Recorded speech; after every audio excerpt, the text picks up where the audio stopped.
Hello everyone, today I'd like to introduce Aerial, mounted welding robot developed by our company, specifically for steel structures. It has an effective stroke of 10 meters and a rail span of 2 meters.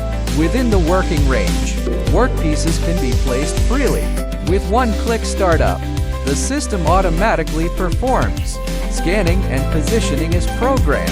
A large-range binocular camera scans the workpiece to complete modeling and workpiece positioning. Using AI algorithms for reverse modeling, the system automatically extracts weld seams and plans welding paths. You can view a complete 3D model of the workpiece on the computer, with every weld seam clearly displayed. Unwanted welds can also be deleted. The welding sequence can be adjusted. Once selected, simply press one button to start welding. The system supports automatic torch cleaning, which runs based on the set interval. After full penetration is achieved, the welding torch will be cleaned automatically.